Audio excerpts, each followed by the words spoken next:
హల్లెలూయా. మన ప్రభు అయిన యేసుక్రీస్తు నామములో మీకు శుభములు. Good morning. తెల్లవారింది కదా, మేల్కొన్నారా? ఈ పాటికే మీ కాలకృత్యాలు తీర్చుకొని ప్రార్థించుకొని వ్యక్తిగతంగా దేవుడితో సహవాసం చేస్తున్నారని నమ్ముతున్నాను. ఇంకా ఒకవేళ మీరు పడకల మీద ఉంటే ఇప్పుడైనా రండి. ఒకవేళ మీరు ఇతర దేశాల నుంచి వీక్షిస్తుంటే ఇది మీకు మధ్యాహ్నమో సాయంత్రమో మరో సమయమో, మీరు ఈ సమయంలో కనెక్ట్ అయ్యారు చూడండి, మీకున్న ఆసక్తిని చూపిస్తుంది. మీరు ఎక్కడెక్కడి నుంచి వీక్షిస్తున్నారు అన్నది లైవ్ చాట్లోకి వచ్చి టైప్ చేయటం మర్చిపోకండి. మరి అప్పుడప్పుడు మీ యోగక్షేమాలు తప్పకుండా తెలియచేయండి. మీ ప్రార్థన భావాలు కూడా తెలియచేయండి. మేము వాటి కొరకు ప్రభు సన్నిధిలో ప్రతిరోజు ప్రార్థిస్తూనే ఉన్నాం. ఈరోజు దేవుని మాట కొరకు మన హృదయాలను సిద్ధపరచుకుందాం. చిన్న ప్రార్థన. పరిశుద్ధుడా, నీకు వందనములయ్యా. ప్రార్థన యొక్క శక్తిని మేము ఎరుగుటకు, ప్రార్థనాత్మను కలిగి ఉండుటకు, ప్రార్థించుటకు నాయన నీ నామాన్ని ధరించిన మా ఒక్కొక్కరికి సహాయం చేయి. ప్రభువు నామమున ప్రార్థన చేయువాడెవడో వాడు రక్షించబడను అన్న రీతిగా రక్షించబడిన వారిమైన మేము నీ నామములో మరింత ప్రార్థించి రక్షణ లేని వారికి రక్షణ కలిగినట్లు, దురాత్మ కార్యములు బంధించబడినట్లు, పరిశుద్ధాత్మ కార్యములు నెలకొల్పబడినట్లు ప్రార్థించుటకు మాకు సహాయం చేయమని క్రీస్తు నామములో అడుగుచున్నాను తండ్రి. ఆమేన్. దేవుని స్తోత్రం అండి. ఇవాళ శుక్రవారం కదా. ఈరోజు మీ చర్చిలో ఉపవాస ప్రార్థన ఉందా? మా చర్చిలో ఉంది. చాలా చర్చెస్లో ఉపవాస ప్రార్థనలు ఉన్నాయి, కానీ ప్రజలు వెళ్ళరు. ఆదివారం వచ్చిన వాళ్ళందరూ ఉపవాస ప్రార్థనకు వస్తే ఎంత బాగుంటుందండి, ఎంతగా దేవుని అద్భుతాలు చూడగలుగుతాం. ప్రభు దినమని గణపరిచేవాడు ప్రత్యేకంగా ఉపవాస ప్రార్థన సంఘమంతా కలిసి చేస్తాం వల్ల ఎంత గొప్ప విడుదల కలుగుతుందన్నది గుర్తించాలి. ఉపవాసం అనేది ఇవాళ చాలా రకరకాలుగా చెప్పుకుంటున్నారు. ఉపవాసం అని మాటలతోనే ముగిస్తున్నారు, కానీ ఆ ఉపవాసాన్ని ఆచరించటం లేదండి. దేవునికి ఇష్టమైన ఉపవాసం నువ్వు పస్తులు పడటం, నిన్ను బాధపరచుకోవటం కాదట. నువ్వు ఇతరులను బాధ పెడుతూ, ఇతరులను తో గొడవ పెట్టుకుంటూ, గుద్దులాడుకుంటూ నువ్వు ఉపవాసం ఉంటే నీ ప్రార్థన పరలోకంలో చేరదు. ఇది ఆచారంగా ఉండే ఉపవాసం కాదు. ఇది ప్రభు సన్నిధిలో ప్రార్థిస్తున్నప్పుడు మన శరీర అవసరతలు, ఆకలి దప్పుకలు మర్చిపోయే అంతగా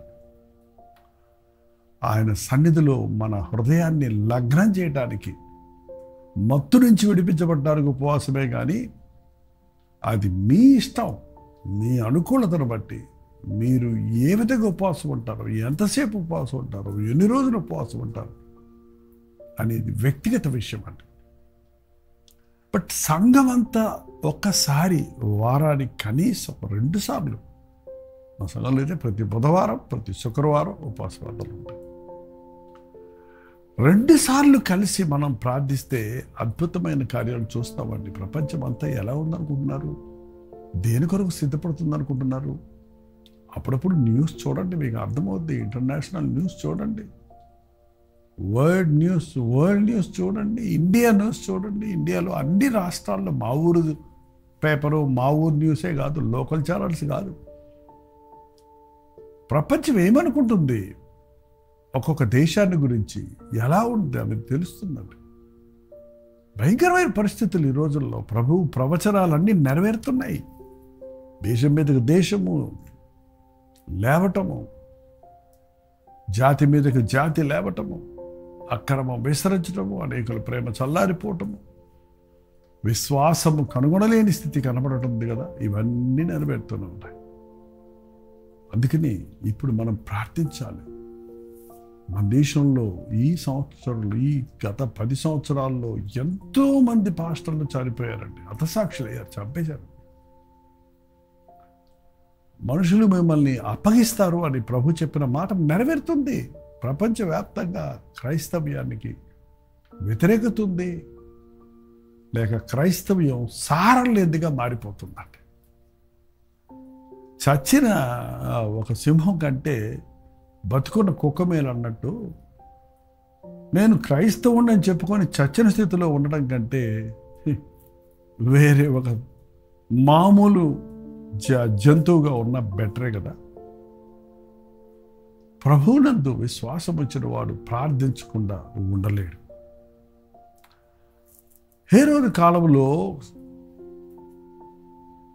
ఆది అపోస్తలులకు క్రైస్తవులకు బహుహింస కలిగింది. వాళ్ళెక్కడ నా రాజ్యాన్ని తీసేసుకుంటారో, యూదా రాజ్యాన్ని యూదులు స్వతంత్రించుకుంటారో, ఈ జూస్ హెబ్రీయులు వాగ్దాన భూమి అంటారో, ఈ యేసు ఎవరో కొత్త మతం బోధిస్తున్నారు అని ఆనాటి పరిసయ్యులు శాస్త్రులే ప్రేరేపించి యాకోబు తల నరికించేశారంట. యాకోబు తెలిసే కదండి, యేసుప్రభు శిష్యుల్లో ఒకడు. పేతుడిని పట్టుకొని చెరసాలలో పెట్టారంట. అది పండగ వచ్చింది, అయ్యాక అతన్ని శిరచ్ఛేదం చేద్దామని. ఒక శిష్యుడు చనిపోయాడు, మరో శిష్యుడు చెరలో పెట్టారు. మరి ఆనాటి సంఘ విశ్వాసులు ఆ విషయాలు విన్నప్పుడు బెబ్బేలు పడిపోయారా? ధర్నాలు చేశారా? స్ట్రైక్స్ చేశారా? ఏం చేశారు చూడండి ఒకసారి. అపోస్తలుల కార్యము 12వ అధ్యాయము 5వ వచనం. పేతురు చెరసాలలో ఉంచబడెను. సంఘమైతే అతని కొరకు అత్యాసక్తితో దేవునికి ప్రార్థన చేయుచుండెను. పేతురును చెరసాలలో ఉంచను, సంఘమైతే అత్యాసక్తితో అతని కొరకు ప్రార్థన చేస్తూ ఉన్నాడు. ఏమని? పేతురును విడిపించు ప్రభువా, పేతురును ఈ భయంకరమైన స్థితిలో జ్ఞాపకం చేసుకో ప్రభువా, పేతురుకు నీవు ఇచ్చిన వాగ్దానాలు జ్ఞాపకం చేసుకో ప్రభువా, నీ శిష్యుడు నిన్ను వెంబడించిన వాడు జ్ఞాపకం చేసుకో అయ్యా, చెరలో ఉన్నాడయ్యా, మరణశిక్షకు సిద్ధపడుతున్నాడయ్యా, ఒంటరిగా చెరసాల్లో పడి ఉన్నాడు. నీ సంఘంలో ఉన్న విశ్వాసులందరూ ఆసక్తితో ప్రార్థించారట. అసలు మీరు మీ పాస్టర్ గారుల కోసం ప్రార్థిస్తారా? మీ సంఘ నాయకుల కోసం ప్రార్థిస్తారా? సేవకుల కోసం మీరు ప్రార్థిస్తారా? ఇది మీ సంఘం కోసమే మీరు ప్రార్థించుకుంటారా? ప్రపంచంలో ఉన్న సేవకులందరి కోసం ప్రార్థన చేస్తారా? మా పాస్టర్ గారు అని ఇవాళ అనేక మంది భేదాభిప్రాయాల్లో ఉన్నారే కానీ అన్నాడు పౌలు చెప్పినట్టు, నేను నాటాను, మరొకరు నీళ్లు పోశాడు, వృద్ధి కలుగు చేయవాడు యెహోవాయే, దేవుడే. ఒక పాస్టర్ గారు ప్రసంగం మీరు వినొచ్చు, ఇంకో పాస్టర్ గారు మీకు బాప్తిసం ఇవ్వచ్చు, ఇంకో పాస్టర్ గారి దగ్గర మీరు ఆ సంఘంలో ఇప్పుడు ఉండుండొచ్చు, ఇంకో ఊరిలో ఉండుండొచ్చు. మీరు ఏ రీతిగా బలపడుతున్నా దీనికి మూలకారకుడు ఏ పాస్టర్ కాదే, ప్రభువే కదా. మరి మీరు మీ పాస్టర్ గారుల కోసం ప్రార్థిస్తున్నారా? ఒక నిజ క్రైస్తవుడిని సిద్ధపరచడం ఒక దైవజనుడి పని కాదండి. దేవుడు అనేకుల్ని వాడుకుంటాడు. ఒక చెక్క ముద్దను తీసుకొచ్చి దాంట్లో ఒక చక్కటి రూపాన్ని, ఒక చక్కటి వస్తువుని చేయాలంటే ఏం వాడతాడండి? ఒక వడ్రంగి కేవలం రంప వాడతారా? లేకపోతే కేవలం శుద్ధి సరిపోద్దా? లేకపోతే చిత్ర సరిపోద్దా? లేకపోతే దానికి స్క్రూ డ్రైవర్ ఉంటే చాలా? దాని కొలమాను ఉంటే చాలా? ఏంటండి?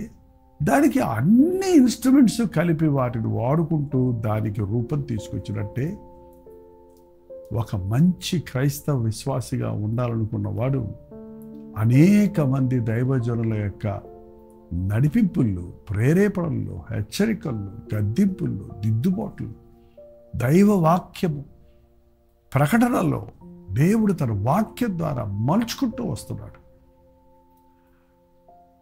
మీరు ఆధ్యాత్మికంగా మేలు పొందుతున్నప్పుడు మిమ్మల్ని బలపరిచిన దైవజనుల్ని మీరు ప్రార్థనతో సత్కరించాలి, ప్రార్థనతో బలపరచాలి. ఏదో కానుకలు ఇచ్చేయాలని నేను చెప్పటం సమంజసంగా ఉండదేమో కొందరికి. ఆధ్యాత్మికంగా మేలు పొందుతున్న వారు ఆర్థికంగా సహకరిస్తారని చెప్పక్కర్లేదు. మనం ఒక రెస్టారెంట్కి వెళ్ళి 2 ఇడ్లీ తింటే బిల్లు ఇమ్మని మనమే అడుగుతాం, వాడు ఇవ్వకపోయినా కూడా. అంతేగాని ఊరకొచ్చేస్తావా? మనం తృప్తిపడ్డప్పుడు ఆ తృప్తిపరిచిన వాక్యాన్ని పోషించే, అందించే వారిని, ఆ పరిచర్యలను పోషించవలసిన బాధ్యత మన మీద ఉంది. ఇక్కడ సంఘం చెదిరిపోలేదండి. ఇవాళ సంఘాలు ఎలా ఉన్నాయంటే, పాస్టర్ గారు లేరంటే ఇంకా అది అదుపు ఆజ్ఞ లేని విధంగానే మందిరంలో కూడా ఉండడం చూస్తున్నాం. కేవలం భక్తులు, దైవజనుల కొరకే భక్తిని ఆచరించేవారిగా కొంతమంది, ఆయన చూస్తున్నాడని ప్రార్థన చేసేవారు, ఎవరో చూస్తున్నారని బైబిల్ చదువుకునే వాళ్ళ భక్తి నిజమేనంటారా? బాధలో ఉన్నప్పుడు, బెదిరిపోయినప్పుడు, హడిలిపోయినప్పుడు, ఆ రోజుల్లో చెరలో పెట్టబడ్డారంటే అతను బయటికి రావడం ఇక అసాధ్యం. అందులో పేతుర్ని 3 కావలిలో పెట్టారు. లోపట రూము, 2వ గేటు, 3వ గేటు, మెయిన్ గేటు, పక్కన 2 సైనికులు, ఒక్కొక్క చోట నలుగురు కావలి, చేతులకు సంకెళ్ళు, ఇవన్నిటిని విడిపించుకొని బయటికి రావడం అసాధ్యం. అది అందరికీ తెలుసు. ఆ రోజుల్లో అసాధ్యాలు సుసాధ్యమవుతాయి ప్రార్థన ద్వారా విశ్వసించిన ఆది సంఘం ప్రార్థించారు. ఇంకా లాభం లేదమ్మా, ఇంకా అయిపోయిందిలే, ఇంకేం చేయగలమా అని ఎప్పుడు మీరు వదిలిపెట్టేయద్దు. నమ్మటని మళ్ళైతే నమ్ము వారికి సమస్తం సాధ్యం. సంఘముగా మనం ప్రార్థించవలసిన బాధ్యత మన మీద ఎంతో ఉందండి. సంఘం అంటే ఒక సంఘం కాదు, క్రీస్తు రక్తంలో కడగబడిన వారందరూ ఎక్కడెక్కడున్న సార్వత్రిక సంఘముగా ఉన్నారు. ఎప్పుడైతే వీరందరూ ఆసక్తితో ప్రార్థించారో, పేతురు చెరసాలలో ఉంచబడను, సంఘం అయితే నిద్రపోయినం లేదు, చెదిరిపోయినం లేదు, అతని కొరకు అత్యాసక్తితో ప్రార్థించాడు. ఆ ప్రార్థన దేవుడు విన్నాడు. ఆ ప్రార్థనకు జవాబుగా దేవుడు తన దూతలను పేతురుని చెరసాల దగ్గరికి పంపించాడు. ఆ దూత వచ్చి చెరసాలలో పేతురు పక్కన నిలబడి ఏంటంటే వచ్చేటప్పటిగా రాత్రి పేతురు 2 సంఖ్యలతో బంధించబడి 2 సైనికుల మధ్య నిద్రించుచుండను, మరియు కావలి వారు తలుపు ఎదుట చెరసాల కాచుకొని చూడారు. కావలోళ్ళు గేటు దగ్గర ఉన్నారు, చేతికి సంఖ్యలు ఉన్నాయి. మళ్ళీ పేతురుకు ఒక పక్క ఒకడు, ఇంకో పక్క ఒకడు పడుకొని ఉన్నారంటే వాళ్ళు కూడా లేచి వెళ్తానికి కూడా లేకుండా, కదలడానికి కూడా లేకుండా. అటువంటి సమయంలో దేవుడు ప్రార్థనకు జవాబుగా తన దూతను పంపి అతన్ని తట్టి లెమ్మని చెప్పి అతని సంఖ్యలు చెప్పి లేపగా అతని సంఖ్యలు ఊడిపోయాను. 7వ వచనంలో ఉంటుందండి. అప్పుడు దూత, నీవు నడువు కట్టుకొని చెప్పులు తొడుక్కో అన్నప్పుడు ఆ విధంగానే నడుము కట్టుకొని చెప్పులు తొడుక్కున్నప్పుడు నీ పై వస్త్రం వేసుకో, ఓవర్కోట్ వేసుకో అని పైన వస్త్రం వేసుకొని వెలుపలకు దూత వెంబడి వెళుతుంటే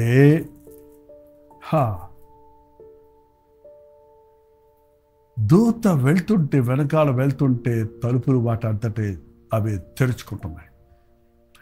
మనుషులు, ఆ కావలి వారు నివ్వెరగా అలాగ బొమ్మల్లాగా నిలబడి ఉన్నారే కానీ వాళ్ళు అడ్డుపరచలేకపోయారు. అసలు కనబడలేదేమో వాళ్ళకి. దేవుని కార్యాలు విశ్వాసులకి కనపడతాయండి. 3 కావలి నుంచి బయటకు వచ్చాడు.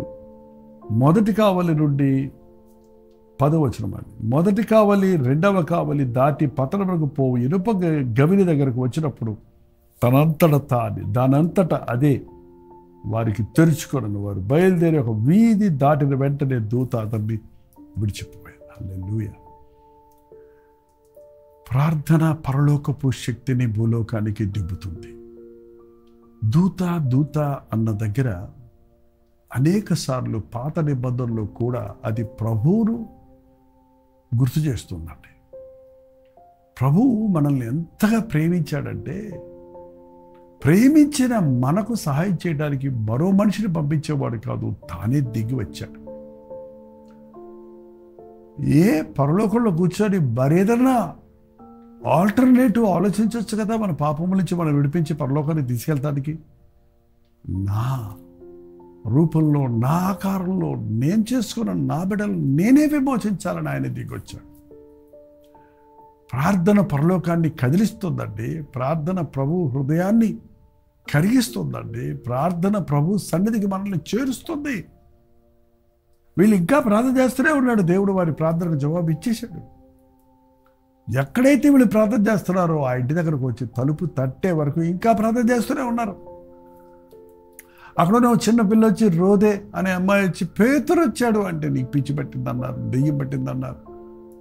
ఎట్టొస్తాడులే పేతురు అంటే వాళ్ళు ప్రార్థన చేస్తున్నారు. కానీ పేతురు ఇంత త్వరగా పేతుర్ని ప్రభు విడిపిస్తాడని నమ్మలేదేమో. చివరికి తలుపు తీసినప్పుడు పేతుర్ని చూసి నివ్వెరపోయారు. ఎంత త్వరితముగా మన ప్రార్థనలకు జవాబులు వస్తాయి. ఎంత కఠినమైన పరిస్థితుల్లో కూడా ప్రభు అద్భుతాలు జరిగించి మన ప్రార్థనలకు జవాబులు ఇస్తాడన్నది ఇక్కడ మనం చూడగలుగుతున్నాం. మీ బ్రతుకుల్లో ఏముందో, ఎన్ని సంఖ్యలు ఉన్నాయో, ఇదెలా మారద్దు, అదెలా మారద్దు. ఒకటి కాదు, రెండు కాదు, ఇన్ని జబ్బులు ఉన్నాయి నాకు. ఒకటి కాదు, రెండు కాదు, ఇన్ని సమస్యలు ఉన్నాయి నాకు. ఒకటి కాదు, రెండు కాదు, మూడు కాదు, ఇన్ని అప్పులు భారాలు ఉన్నాయి నాకు. నా పరిస్థితి ఎలా ఉంది, నేను ఎలా ఈ బద్ధకాల్లో నుంచి బయటపడతాను అనుకుంటున్నారా? సంఘానికి వెళ్ళండి, విశ్వాసంతో కలిసి ఉపవాసం ఉండి ప్రార్థించండి. మీ బంధువుల్లో, స్నేహితుల్లో అలాంటి బంధించబడిన వారు ఉన్నారా? ఏకీభవించి ఇతరులతో కలిసి సంఘంలో ప్రార్థించండి. సంఘమంతా ప్రార్థిస్తే పరిశుద్ధాత్మని కార్యాలు ముమ్మరంగా ప్రపంచమంతటా ఈరోజు జరుగుతాయండి. మీరు ఇంట్లో ప్రార్థన చేసుకోండి ఎవ్రీడే. కానీ వారానికి ఉపవాస ప్రార్థన ఉన్నప్పుడు వెళ్ళి ఆయన సన్నిధిలో అందరితో కలిసి పవిత్ర హృదయలై ప్రభువునకు ప్రార్థన చేయ వారితో కూడా ప్రార్థిస్తే అద్భుత ఆశ్చర్య కార్యాలు జరుగుతాయి. ప్రార్థన. పరిశుద్ధుడ, ప్రేమగల తండ్రి, ఈనాటి మా భక్తి జీవితంలో ప్రార్థన ప్రాముఖ్యతను మేము ఎరుగుటకు గదిలోనికి వెళ్ళి తలుపు వేసుకొని ఒంటరిగా ప్రార్థించుకునేవారిగా, ఉపవాసం ఉండి ప్రార్థించేవారిగా, సంఘమంతా కలిసి ఏకీభవించి ప్రార్థించేవారిగా, పరిశుద్ధాత్మని కార్యాలు ప్రపంచమంతా జరుగునట్లు, ప్రతి బంధకము నుండి మనుషులు విడిపించబడినట్లు ఉపవాస ప్రార్థన విజ్ఞాపనలతో నీ సన్నిధిలో మొరపెట్టుకుంటూ మా వ్యక్తిగత సమస్యల నుండి తరతరాలుగా లేక దినదినాలుగా మమ్మల్ని వెంటాడుతున్న కీడు నుండి మేము విడిపించబడినట్లు ప్రార్థనా శక్తిని మాకు దయచేయండి. ఈ రాత్రి ప్రతి ఒక్కరిని ప్రార్థనాత్మతో నింపమని క్రీస్తు నామములో అడుగుచున్నాను తండ్రి. ఆమేన్. తండ్రి అయిన దేవుని యొక్క ప్రేమయు, కుమారుడైన క్రీస్తు యొక్క కృపయు, ఆదరణకర్త అయిన పరిశుద్ధాత్మ యొక్క సహవాసం కూడి ఉన్న మనందరికీ ఇప్పుడు సదాకాలం తోడైండును గాక. ఆమేన్. దేవుని స్తోత్రం. మీ ప్రార్థనా స్తోత్రాల భారాలు 954041 నెంబర్కి, మీరు ఒకవేళ ఇతర దేశాల్లో ఉంటే 9100100888 నెంబర్కి మీరు ఒక వాట్సాప్ చేయండి. టెక్స్ట్ కానీ వాయిస్ మెసేజ్ కానీ పంపించండి. మేము అన్ని పరిశీలిస్తున్నాం, మీకోసం ప్రార్థిస్తున్నాం. మీరు కూడా ప్రార్థించండి, అద్భుతమైన జవాబులు పొందుతాం. ప్రోచితమైతే మధ్యాహ్నం 3 గంటలకు హెచ్చరిక, అలాగే రాత్రి ఇవాళ శుక్రవారం కదండి, కల్వరి చర్చిలో చెన్నైలో జరిగే ఉపవాస ప్రార్థన 9 గంటలకు మీకు లింక్ ఇవ్వబడుతుంది. మాతో పాటు కలిసి మీరు కూడా ప్రార్థించవచ్చు. అంతవరకు దేవుని మహాకృప మీకు తోడైన గాక.